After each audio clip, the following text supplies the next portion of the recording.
पवित्र गब्बाना के नाम से भी जाना जाता हूँ, पर कई लोग मुझे बूंक गैंग के रूप में याद करेंगे।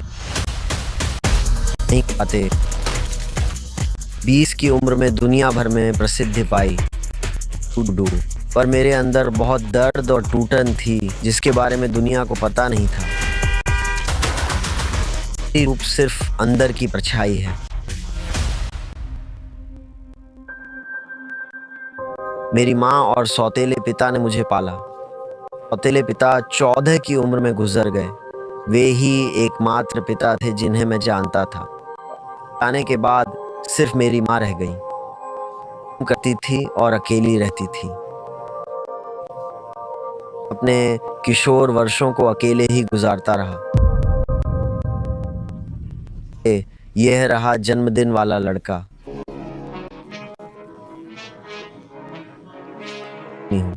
मैं एक सोशल मीडिया क्रिएटर से प्रेरित था। उसे इंटरनेट पर बेपरवाह देखा। गैंग अभी भी पैसा कमा रहा है, समझे ना, ढेर सारा पैसा दिखाता था। बस मूर्ख बनकर पैसा कमाना है। मैंने वही किया अपने अंदाज में। धमाका हो गया। मैं पक्का अगला स्टार हूँ। गैंग नाम मेरी माँ ने दिया था। पूरा गैंग, बूंक गैंग के पास बीट्स हैं, यानी कोकीन मिली सिगरेट। पूरा फेमस और अमीर बनना चाहता था। अरे सुनो, सबसे तेज तरीका था मनोरंजन जो मैंने चुना। 30 की उम्र में एक चीज से मशहूर हुआ, उसे जारी रखा।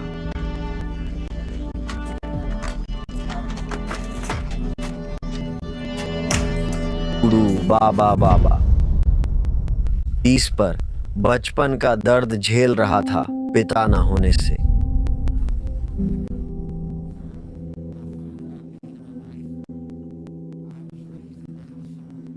जिनके पिता थे, क्या सोचता मेरे पापा कहाँ, वो लड़का चिल्लाता लड़ता।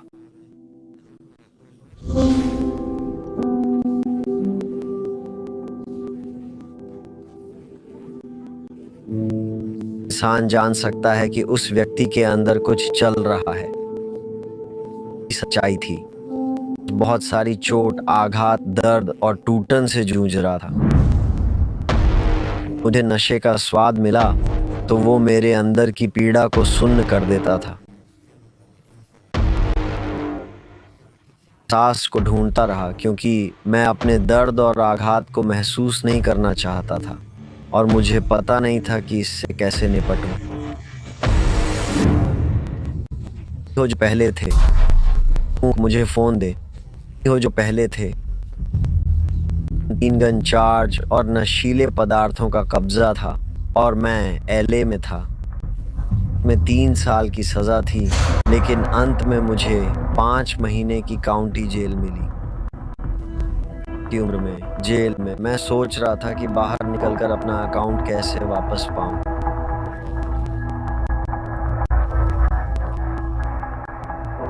शोहरत के बारे में सोच रहा था। यही सब मेरे दिमाग में था। सेलमेट जोशुआ पार्ड्यू, अरे मैं इस आदमी को कभी नहीं भूलूंगा। मुझसे पूछा, तुम कहाँ से हो? LA में इसका मतलब होता है तुम किस गैंग के हो? में हो? हाँ, मैं जैक्सनविल से हूँ, मैं फ्लोरिडा से हूँ। फिर उसने पूछा, क्या तुम यीशु में विश्वास करते हो? पहले भी मुझे सुसमाचार सुनाया गया था, पर मैं कभी तैयार नहीं हुआ। मैंने कहा, हाँ सर, तुम्हें विश्वास करता हूँ। आप मुझे उनके बारे में और बता सकते हैं? मुझे याद है कि वह मुझे बाइबल सिखा रहा था और सिखाने से ज्यादा मुझे ईश्वर का प्यार दिखा रहा था। दिल बदलने लगा क्योंकि मैंने अपने जीवन में बहुत गलतियां की थीं। लोगों को बहुत दुख और दर्द दिया था। समाचार सुनकर कि यीशु मसीह मुझ जैसे लोगों के लिए इस दुनिया में आए और मरे, मैं अपने जीवन को ईश्वर के प्रेम की नजर से देखने लगा।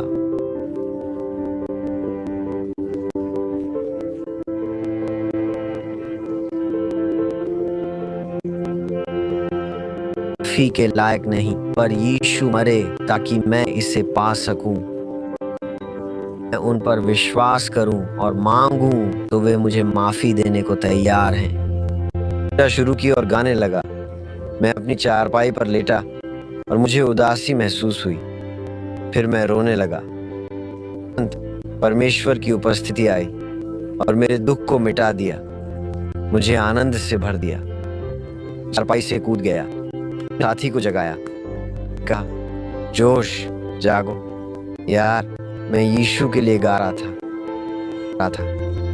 शुरू कर दिया। मेरे चेहरे पर आंसू देख मैं उससे मेरा अनुभव साबित करने की कोशिश कर रहा था।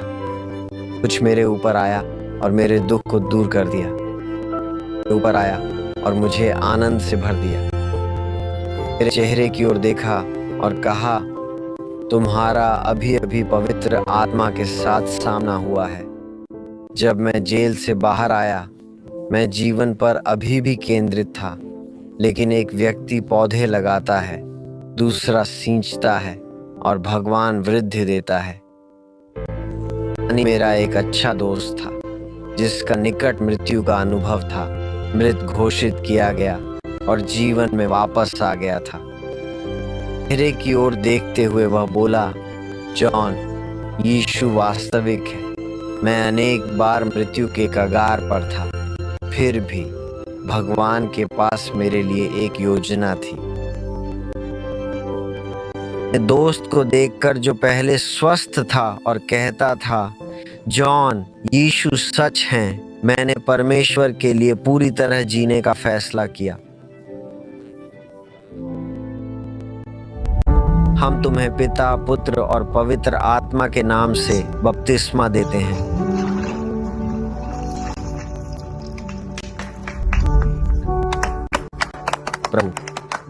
प्रभु ईश्वर ने मुझे उद्धार दिया है, मुझे पुनर्स्थापित किया है, मुझे नया नाम दिया है।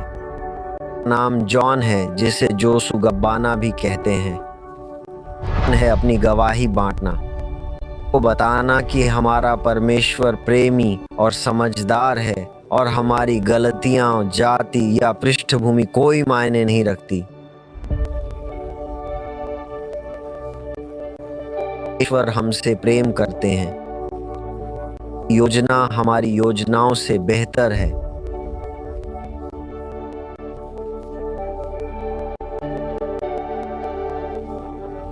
साल में मैंने सोचा था मैं करोड़पति बनूंगा, पर परमेश्वर का मार्ग मुझे ज्यादा संतुष्टि दे रहा है।